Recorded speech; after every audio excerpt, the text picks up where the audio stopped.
Carolina Sports Network, back here at the 2023 ACC Kickoff event, where our coverage, as always, is brought to you by the North Carolina Port Council.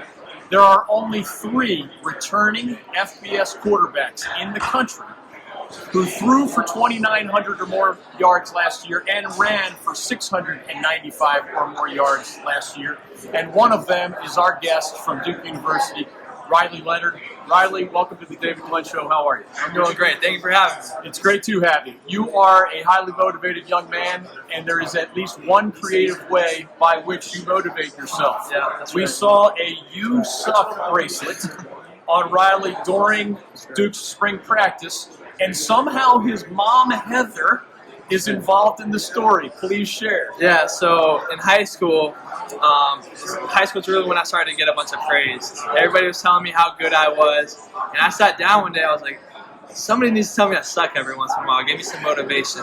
My mom raised her hand, hey, I got you. So from there, every game since, she's always texting me. Game interviews, she'll be like, hey, don't suck at this interview. She texted me last night. So it's just a great tradition that we have. Obviously, she's the sweetest person ever, and it's hard for her to tell me, but it's a tradition that we're going to keep. Sometimes parents who love their children have to play the bad That's right, guy, yeah. and that's what Heather is doing here. Riley, by the way, is also a team captain and comes from a family of athletes. There is a wild rumor, since we gave Heather some love, we're going to have to give Dad some love. Yeah, 100%. Your dad, Chad, was a Division I men's basketball player. There's a wild rumor that he once, quote, shut down Grant Hill on the basketball court. Grant, of course, He says. went on to become one of the great Duke athletes and NBA basketball player. Any truth to the rumor, or is that just Dad puffing his chest out? I don't know if it's true to the rumor. I want to believe that it's true because that's the story we heard growing up. Don't fact check us on this, but I think he did all right. And he was the star at the Citadel. Just for the record, he was a very good player there. You mentioned earlier today that just as we all watch the NFL, you watch, but through a different set of eyes.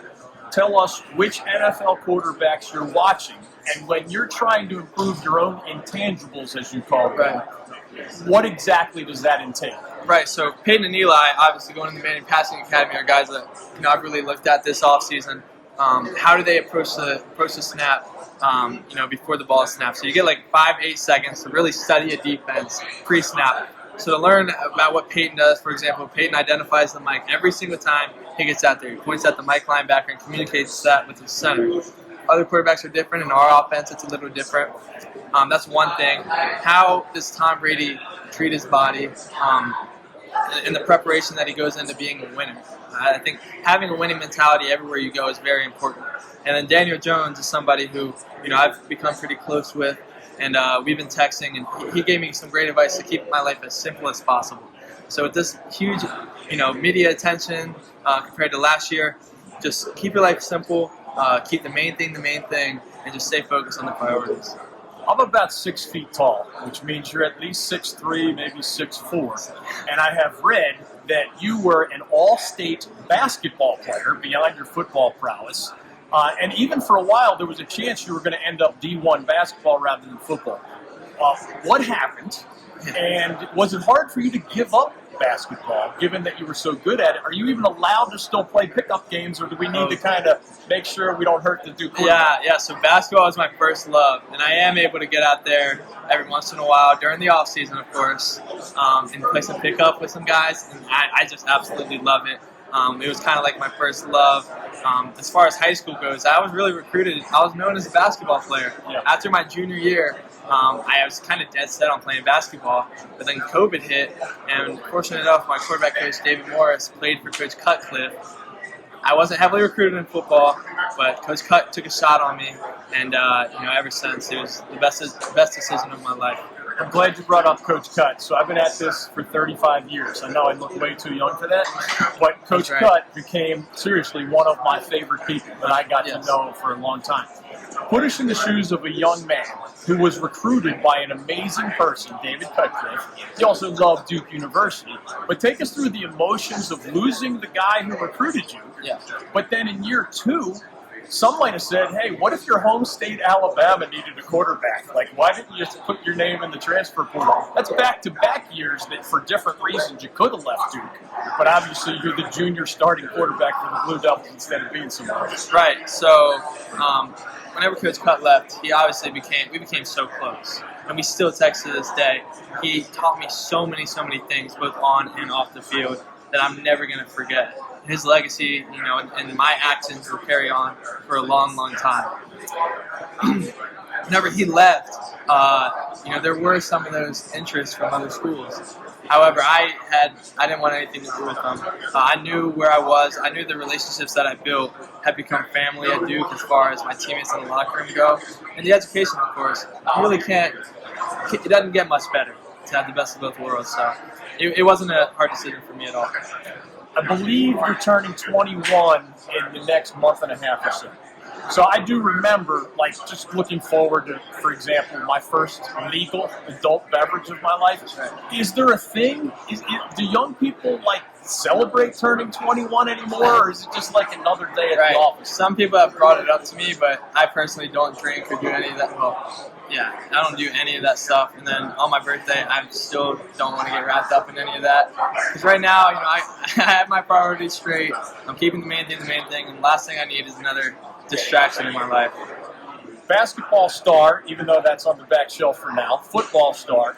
I've been told you're also an extremely enthusiastic fisherman. How does an active athlete like you fall in love with a sport that does involve some action, but also significant kind of chill time? Right, yeah. I'm big about, just relaxing the mind, going out there and just enjoying life. I think it's so easy to get wrapped up into the whole football thing. You've got to win. Everybody's got an opinion nowadays. So to get out on the lake or whatever it may be really just relaxes me, helps me be, really for me, more connected with, my Lord and Savior, Jesus Christ. So it's just all in all, great for me. And whether I catch anything or not, I usually don't even catch anything. It's always a good time. Duke quarterback Riley Leonard is joining us here on the North Carolina Sports Network. The old movie and TV show Friday Night Lights. In that case, it's about the incredible high school football culture in Texas. But we have heard here in North Carolina about the incredible high school football and college football culture in Alabama. Right. Do you believe that the caliber of players you were with and against for 4 years in high school helped prepare you for Power 5 level college football? Yeah, Alabama's football country for sure. I mean, if you go out on the road during the Iron Bowl, you're going to be the only car in sight. Nobody's out. Everybody's watching the game. But yeah, I've played against the best of the best. 7A in Alabama. And there's not much more you can ask for. I played against some really good competition. 7A Player of the Year, if I remember correctly. In basketball. Class 7A Player of the Year in basketball. Yeah, I don't even think I was honorable mention for football. Wow. So, that's crazy. Yeah. That shows you the caliber of football in that state. Coach Elko praised a lot of things about you. I mean, you can run, you can throw, you're smart. But he also praised your competitive spirit. That was a specific phrase he used. I imagine mom and dad, maybe your uncle had something to do with that. How do you define, do you remember being super competitive at 5 and 7 and 12 and all the way up the ladder? Where does it come from? Well, my two brothers, I'm the middle of two or three. Those guys brought it out of me every day. I mean, I hated losing to them in anything. And then really my dad too. My dad, I attribute all of my mental success to, because he really taught me how to get after it, whatever I'm doing. So him and my two brothers have really shaped me into the competitor that I am today. You've seen the Duke-Carolina football rivalry in person because you're a part of it. You've seen Duke-Carolina and just the chaos when those two play in men's basketball or even other sports. Is there room in that rivalry for, UNC's Drake May? You mentioned the Manning Passing Academy. You were there. He was there. Is there room for a conversation, a friendship?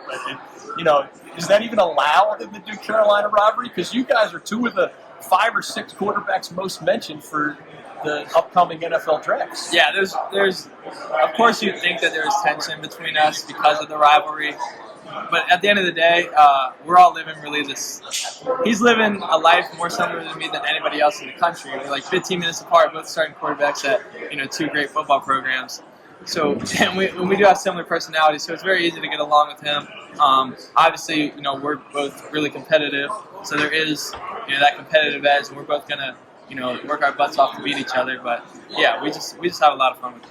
Last thing for you, you have 12 regular season games. I know you prepare hard for every one of them, but tell us what it's like to know that you're going to be in an ESPN kind of exclusive TV window, hosting the Clemson Tigers, who've won 7 of the last 8 ACC titles, at Wallace Wade Stadium. I know you have Notre Dame and others coming to Durham later, but even though you're preparing the same way, in the eyes of a young person, like that the whole world is watching. Yeah, we're not going to be oblivious to that fact. Obviously, that's an opportunity for us to prove ourselves and to prove to the country that we aren't just a one-year fluke type of program. We're here to stay for a long time. So yeah, obviously everybody knows the bright lights are on. I can't wait to get out there and compete against that team. Used to quarterback Riley Leonard. He led the Blue Devils to 9 wins last season. That is one of only 7 times in history that Duke has won 9 or more games on the gridiron. Riley, thanks for being with us here on the North Carolina Sports Network. Thank you so much. Appreciate you.